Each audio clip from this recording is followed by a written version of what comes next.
Hello all, welcome to our next class. మనం science and tech revision చేస్తున్నాం కదా. నేను చెప్పే స్పీడ్ చూస్తుంటే ఐ డోంట్ థింక్ నేను మొత్తం సెక్షన్ ఎన్విరాన్మెంట్తో ఇంక్లూడింగ్ కంప్లీట్ చేస్తాను అని అనిపించట్లేదు because of some issues. But I promise పక్కా ఒక సబ్జెక్ట్ అయితే ఫినిష్ చేస్తే బెటర్ కదా, ఎందుకంటే దీనికి నోట్స్ దొరకడం చాలా కష్టం. ఏపీపీఎస్సి గ్రూప్ 2లో సైన్స్ అండ్ టెక్ ఏదైతే ఉందో each word from the syllabus exclusively cover చేద్దాం. ఇంకా ఇది చదివితే చాలు, వేరే అవసరం లేదు అన్నట్టు కంప్లీట్ సైన్స్ అండ్ టెక్స్ చెప్తాను. It's a promise. Whereas environment it's a huge subject and time చాలా తక్కువ ఉంది కాబట్టి and because I'm taking lag, లాస్ట్లో ఒక లాంగ్ వీడియో చేస్తాను. అందులో around 100 to 200 very important current affairs bits, current affairs అని కాదు, స్టాటిక్ ఇంక్లూడింగ్ కరెంట్ అఫైర్స్, అవి చేసామనుకోండి ఎగ్జామ్ ప్రాబబుల్గా ఉన్నవి, అదైతే ఇంకెక్కువ హెల్ప్ అవుతుంది, right? Because I may not be able to finish the whole subject కాబట్టి నేను అలాంటి ఒక లాంగ్ వీడియో చేస్తాను ఎన్విరాన్మెంట్కి. But science and tech each and every word finish చేస్తాను ఇన్ ద సిలబస్. ఓకే, అయితే ఓకే, లెట్స్ డూ. ఇది ఒక షార్ట్ వీడియో వస్తుంది. ఇదేంటంటే ఫ్యూచర్ ఇస్రో మిషన్స్. మన సిలబస్లో ఇస్రో యొక్క మిషన్స్ ఏంటి, వాటి అప్లికేషన్స్ ఏంటి అని అడిగారు. లాస్ట్ క్లాస్లో కొన్ని మిషన్స్ చూసాం, చంద్రయాన్ 1, 2, 3, మామ్ మిషన్ ఎక్సెట్రా, వాటి అప్లికేషన్స్ కూడా.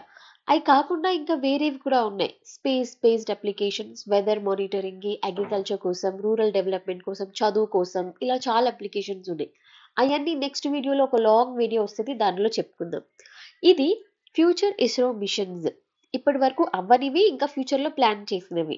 ఫస్ట్ వచ్చేసి గగన్యాన్. గగన్యాన్ అంటే ఏంటి? Human space flight. ఇప్పటిదాకా మనం మనుషుల్ని పంపలేదు సొంతంగా, ఇండియా వాళ్ళు. ఇండియన్స్ నాసా వాళ్ళ దగ్గర నుంచి వెళ్ళారు కానీ మనం పంపలేదు. సో మనం ప్లాన్ చేసింది గగన్యాన్ అనమాట. ఫస్ట్ 3 మెంబర్స్ అనుకున్నారు కానీ రీసెంట్గా మోదీ 4 మెంబర్స్ని సెలెక్ట్ చేశారు. ఏ ఆర్బిట్లో ప్లేస్ చేద్దామని? 400 కిలోమీటర్ ఆర్బిట్, అక్కడ ఆర్బిటాల్ మాడ్యూల్ని ప్లేస్ చేయాలి అని. ఎన్ని రోజుల మిషన్ ప్లాన్ చేశారు? ఇది 3 డే మిషన్, 3 రోజులు ఆ మిషన్ చేసి మళ్ళీ సేఫ్లీ టు అర్త్ రావాలి. ఎక్కడ? ఇండియన్ సీ వాటర్స్ మీద, సముద్రం మీద దిగాలన్నమాట. సో ఇది ప్లాన్. ఏపీఎం డెవలప్మెంట్స్ అవసరం ఈ పర్టికులర్ మిషన్కి అంటే హ్యూమన్ రేటెడ్ లాంచ్ వెహికల్. ఎందుకంటే ఇప్పటిదాకా మనం ఓన్లీ శాటిలైట్స్ని, పేలోడ్స్ని పంపించాం. ఇప్పుడు హ్యూమన్కి సేఫ్ ట్రాన్స్పోర్ట్ కావాలి, క్రూకి ట్రాన్స్పోర్ట్ కావాలి కాబట్టి హెచ్ఆర్ఎల్వి కావాలి. తర్వాత లైఫ్ సపోర్ట్ సిస్టమ్ కావాలి. ఏదైతే అర్త్ మీద అర్త్ లైక్ కండిషన్స్ ఉన్నాయో అవి వాళ్ళకి స్పేస్లో క్రియేట్ చేయాలి. సో ఒక లైఫ్ సపోర్ట్ సిస్టమ్. తర్వాత క్రూ ఎమర్జెన్సీ ఎస్కేప్ సిస్టమ్. సడన్గా ఏదైనా ఇష్యూ వచ్చింది, టెక్నికల్ ఫెయిల్యూర్, అనామలీ వచ్చింది అనుకోండి, వాళ్ళు తప్పించుకోవడానికి ఒక ఎమర్జెన్సీ సిస్టమ్, ఎస్కేప్ సిస్టమ్ కావాలి. Crew training and recovery. చాలా రకాల ఎక్స్పెరిమెంట్స్ చేయడానికి వెళ్తారు కదా స్పేస్కి, దానికోసం ట్రైనింగ్, రికవరీ, రిహాబిలిటేషన్, టెక్నికలీ అన్ని డిమెన్షన్స్లో వాళ్ళకి ట్రైనింగ్ ఇవ్వాలి ఆస్ట్రోనాట్స్కి. ఓకే, అయితే దీనికోసం వీళ్ళు ముందుగా ఏం పర్ఫామ్ చేశారు? ఈ గగన్యాన్కి రెడీ అవ్వక ముందే ఏమేం చేశారు అంటే ఐఏడిటి అంటే ఇంటిగ్రేటెడ్ ఎయిర్ డ్రాప్ టెస్ట్, తర్వాత పిఏటి pad abort test, TV flights, test vehicle flights. ఇవన్నీ ఏంటంటే సడన్గా ఏదైనా ఇష్యూ వస్తే ఎలా ఆస్ట్రోనాట్ సేఫ్గా దిగాలి, సడన్గా మిషన్ ఫెయిల్యూర్ వస్తే దాన్ని ఎలా రిహాబిలిటేట్ చేయాలి, ఆ పర్టిక్యులర్ మిషన్స్ కోసం ఇవన్నీ ప్రీకర్సర్ టెక్నిక్స్ చేసేసారనమాట. ఓకే, ఏ లాంచ్ వెహికల్ని పంపిస్తున్నాం మనం గగన్యాన్ కోసం అని అడిగారనుకోండి, LVM-3 రాకెట్. ఇది ఒక హెవీ లిఫ్ట్ లాంచర్ అనమాట. ఏంటంటే మనకి చిన్న చిన్న శాటిలైట్స్ కోసం నార్మల్ రాకెట్ సరిపోతాయి, కానీ హ్యూమన్స్కి అయితే అన్నిటికంటే హెవియెస్ట్ లిఫ్ట్ లాంచర్ కావాలి. అందుకోసం LVM-3. ఏ ఆర్బిట్లో ప్లే చేస్తున్నాం మనం? 400 కిలోమీటర్. ఈ ట్రైనింగ్ ఫెసిలిటీ ఎక్కడ ఇచ్చారు ఈ పర్టికులర్ ఆస్ట్రోనాట్స్కి వీళ్ళందరికీ అంటే బెంగళూరులో. చీకే వాళ్ళ physical fitness, simulator, flight suit training ఇవన్నీ బెంగళూరులో ఇచ్చారు. ఎప్పుడు లాంచ్ చేద్దాం అనుకున్నారు? యాక్చువల్గా 2024 ఎండింగ్లో చేద్దాం అనుకున్నారు, కానీ ఇప్పటికి కూడా మనం ఇంకా చేయలేదు. We don't know the reason, because ISRO వాళ్ళు ఇలాంటివి బయటికి చెప్పారు కదా. బట్ 2025లో చేస్తారేమో చూడాలి.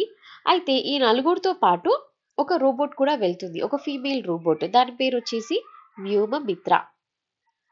ఓకే, సో ఇది మనకి గగన్యాన్ గురించి. ఇది ఫ్యూచర్లో స్లేటెడ్ మిషన్, ఇంకా జరగలేదు. నెక్స్ట్ ప్లాన్ చేసిన మిషన్ ఏంటంటే వీనస్ మిషన్. దీనికి ఇంకొక పేరు శుక్రయాన్. శుక్రయాన్ 1. యాక్చువల్గా ఇది 2012లో అనుకున్నారు పంపిద్దామని చెప్పేసి. బట్ సంభవ్ అది డిలే అవుతూ ఇక లాస్ట్ టెంటేటివ్ లాంచ్ 2024 డిసెంబర్ అనుకున్నారు. కానీ జరిగిందా లాస్ట్ మంత్? జరగలేదు. సో అది మళ్ళీ డిలే ఎక్కడికి వెళ్ళిందంటే ఆల్మోస్ట్ 2031 వరకు వెళ్ళింది అనమాట. ఠీకే, ఎందుకంటే ఇంకా ఇండియన్ గవర్నమెంట్ నుంచి అప్రూవల్ రాలేదు దానికోసం. ఎందుకంటే ఫండింగ్ వాళ్ళే ఇస్తారు కదా, అప్రూవల్ కోసం వెయిట్ చేస్తూ 31 వరకు వెళ్ళింది. దీనికి ఏ లాంచ్ వెహికల్ యూజ్ చేస్తారు? GSLV mark 2. ఠీకే, దీంట్లో ఏ పేలోడ్స్ పంపిస్తున్నారు అంటే ఒక వెరీ హై రెజల్యూషన్ ఉన్న సింథటిక్ అపర్చర్ రేడార్, తర్వాత గ్రౌండ్ పెనెట్రేటింగ్ రేడార్, ఈ రెండు పంపిస్తున్నారు. ఎందుకు ఇవి అనంటే వీనస్ ప్లానెట్ మీద జియాలజీ అంటే భూమి మీద జియాలజికల్ స్ట్రక్చర్ ఎట్లుంది, వాల్కెనిక్ యాక్టివిటీ, దాని నుంచి ఏం పొగలు ఏం ఎమిట్ చేస్తుంది ఆ ప్లానెట్, దాని మీద గాలులు విండ్ స్పీడ్స్ ఎట్లున్నాయి, క్లౌడ్ ప్యాటర్న్స్ ఎట్లున్నాయి, ఎలిప్టికల్ ఆర్బిట్, ఇవన్నిటి గురించి స్టడీ చేయడం కోసం అనమాట. అయితే ఇండియాలో శుక్రయాన్ పంపిస్తున్నారు కదా, యుఎస్ వాళ్ళు కూడా వీనస్ మిషన్ ఒకటి ప్లాన్ చేశారు. దాని పేరేంటి? వెరిటాస్. యూరోప్ వాళ్ళు కూడా, యూరోపియన్ స్పేస్ ఏజెన్సీ కూడా ప్లాన్ చేసింది. దాని పేరేంటి? ఎన్విజన్. ఠీకే, సో ఇది వీనస్ గురించి. 2031 అంట, చాలా చాలా టైం ఉంది.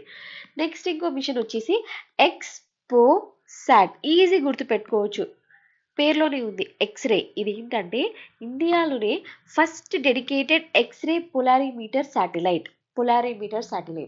యాక్చువల్గా ఈ ఎందుకు అంటే శాటిలైట్ సెలెస్టియల్ బాడీస్ ఉంటాయి కదా మనకి స్పేస్లో, అవి చాలా లైట్ ఎనర్జీ రేడియేషన్ ఎమిట్ చేస్తాయి కదా, అవి ఎమిట్ చేసే ఎక్స్రే ఎమిషన్ని స్టడీ చేయడం కోసం ఈ శాటిలైట్ అనమాట. So to study the polarization of x rays, అది గుర్తుపెట్టుకుంటే సరిపోతుంది. పోలరైజేషన్ అంటే ఏంటంటే ఏదైనా బాడీ లైట్ ఎమిట్ చేసినప్పుడు, రేడియేషన్ ఎమిట్ చేసినప్పుడు, ఇప్పుడు ఇది ప్లేన్ అనుకోండి, ఆ వేవ్ ఇట్లనే అవుతుంది అనుకోండి రేడియేషన్, దీన్ని పొలారిమీటర్ అంటారు, పోలరైజ్డ్ వేవ్ అంటారు. మన చాలా ఆర్గనైజ్డ్గా వేవ్ వెళ్తుంది చూడండి. దీనివల్ల మనం ఈ ఎలక్ట్రిక్ ఓరియంటేషన్, మ్యాగ్నెటిక్ ఓరియంటేషన్ చదివామనుకోండి, ఈ పర్టికులర్ రేడియేషన్ది మనకి దాని ప్రాపర్టీ అర్థమవుతుంది, ఎక్కడి నుంచి వస్తుంది సోర్స్, ఎలా వస్తుంది, ఎవ్రీథింగ్. అంటే మనకి సెలెస్టియల్ ఫినామినా అర్థమవుతుంది. ఇది పోలరైజ్డ్ లైట్ ఇట్లుంటుంది. నాన్ పోలరైజ్డ్ లైట్ ఎట్లుంటుంది తెలుసా? ఇట్లా వస్తుంది అనుకోండి వేవ్, అది మళ్ళీ ఇట్లా డిసోరియంటేషన్ అయిపోతుంది అనమాట, ఆర్గనైజ్డ్గా రాదు.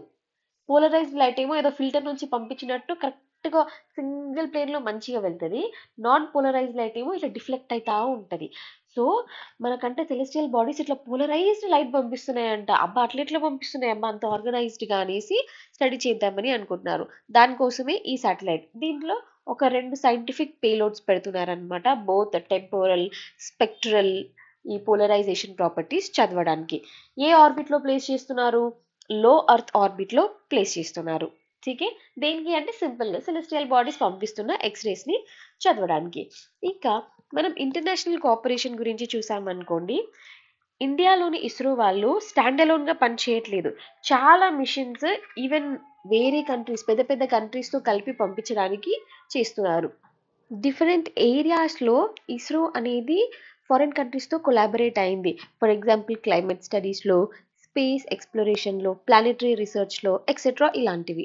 మనం అర్లీ కొలాబరేషన్స్ నుంచి చూసుకుంటే ఫర్ ద ఫస్ట్ టైం మనం తుంబా ఈక్విటోరియల్ రాకెట్ లాంచింగ్ స్టేషన్ అని చూసాం కదా, అది ఇంటర్నేషనల్ కొలాబరేషన్తో కట్టింది అనమాట. ఆల్సో కొన్ని projects like SITE, full form ఏంటి? శాటిలైట్ ఇన్స్ట్రక్షనల్ టెలివిజన్ ఎక్స్పెరిమెంట్, ఇది కూడా ఇంటర్నేషనల్ కొలాబరేషన్తోనే. ఇంకా వేరే నోటబుల్ మైల్ స్టోన్స్ తీసుకున్నాం అనుకోండి, ఫారిన్ హెల్ప్తో పంపించినవి, ఈ Aryabhata, Bhaskara, APPLE, IRS series, ఇవి ప్లేస్ చేయడానికి మనం ఫారిన్ కొలాబరేషన్ చేసాం.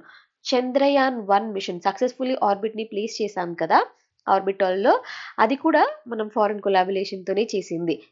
ఏ కంట్రీతో చేసాము అంటే యుఎస్ఏలోని నాసా వాళ్ళ కొలాబరేషన్తో.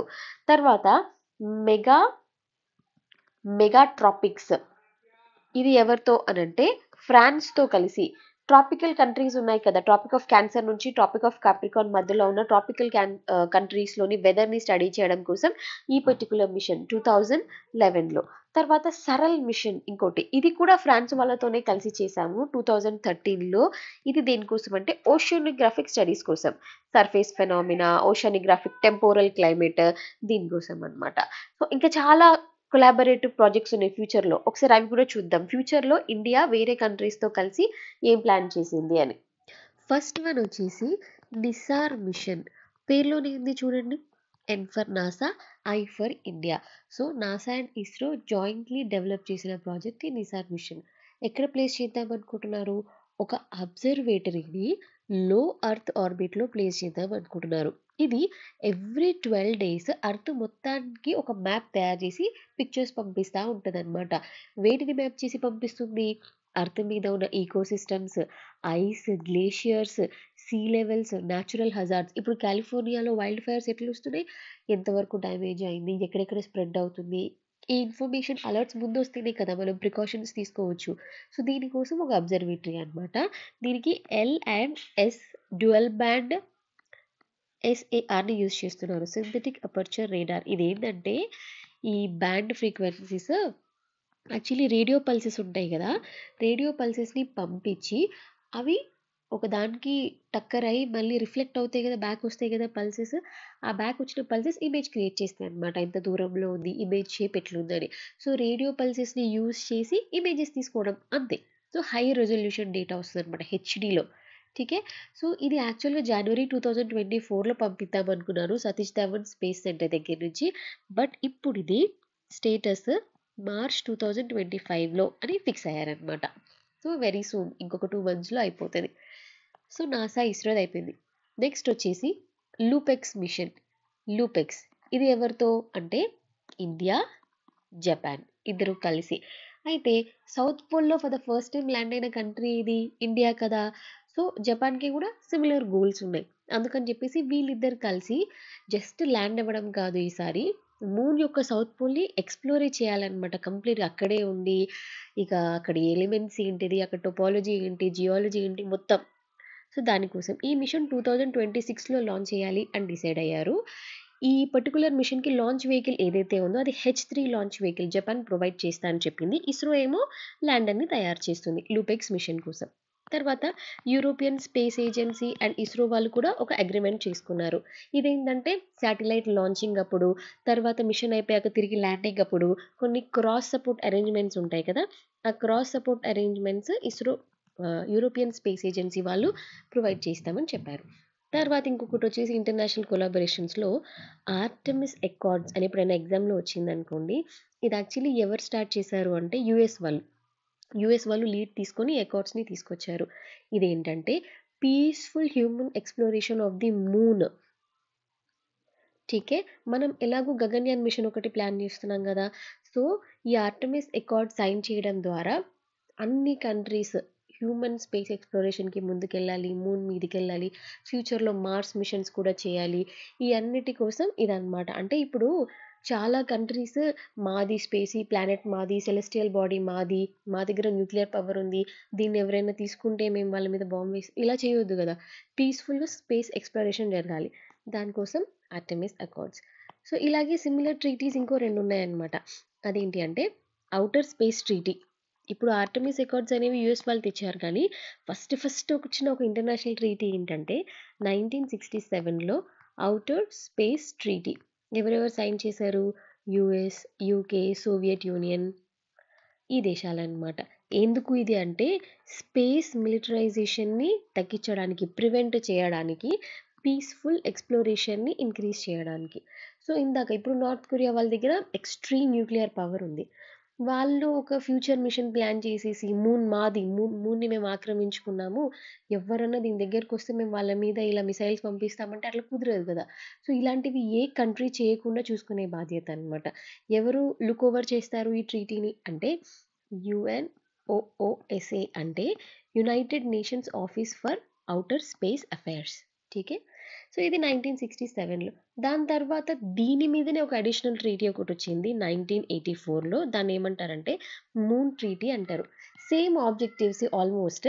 కాకపోతే ఈ ఔటర్ స్పేస్ ట్రీటీని ఇంకొంచెం బెనోవలెంట్‌గా అందరి మంచికి, మ్యాన్‌కైండ్‌కి కలెక్టివ్ బెనిఫిట్ ఫర్ హ్యుమానిటీకి యూజ్ చేశామనుకోండి అది మూన్ ట్రీటీ అనమాట. సో ఎవ్వరు ఏ సెలెస్టియల్ బాడీ ప్రైవేట్ ఓనర్‌షిప్ అని చెప్పడానికి లేదు. అదంతా పబ్లిక్ ప్రాపర్టీ అనమాట. No private ownership. రెండోది ఏదైనా కంట్రీ ఒక మిషన్ పంపించి కొన్ని ఫైండింగ్స్ చేస్తాయి కదా! సమ్ డేటా, ఇమేజెస్, మ్యాప్స్ ఇదంతా. అది గ్లోబల్ మ్యాన్‌కైండ్ కోసం, కమ్యూనిటీ కోసం షేర్ చేయాలి. అందరి మంచి కోసం షేర్ చేయాలి అని చెప్పి. సో ఇండియా దేన్ని సైన్ చేసింది అనంటే ఇండియా ఔటర్ స్పేస్ ట్రీటీ 1967ని సైన్ చేసింది. కానీ ఇండియా మూన్ ట్రీటీని ఇంకా సైన్ చేయలేదు. ఫ్యూచర్‌లో సైన్ చేస్తుందేమో చూడాలి. సో ఇవి ఇంటర్నేషనల్ కొలాబరేషన్స్. ఇంకా మనం స్పేస్ గురించి చాలా డీటెయిల్స్, అప్లికేషన్స్ అని అన్నారు. యాజ్ సచ్ సిలబస్ ప్రకారం మనం ఫినిష్ చేసాం. కానీ ఇంకా కొన్ని ఉన్నాయి. నావిక్, జీపీఎస్, గగన్ ఇలాంటి చాలా ఇనిషియేటివ్స్ ఉన్నాయి. అగ్రికల్చర్‌కి, రూరల్‌కి ఎలా యూజ్ అవుతుంది అని. అది మనం చూద్దాం. నేను ఈ సైన్స్ అండ్ టెక్నాలజీ పక్కా ఫెబ్ 10th కల్లా ఫినిష్ చేస్తాను. This is a promise. Worst to worst కేస్‌లో 12-13 లోపలే అయిపోతుంది. ఎందుకంటే మీకు 22nd ఎగ్జామ్ ఉంది కదా! దాని తర్వాత ఎన్విరాన్మెంట్ మీద ఒక్క వీడియో చేద్దాం. ఒక లాంగ్ వీడియో. ఠీకే.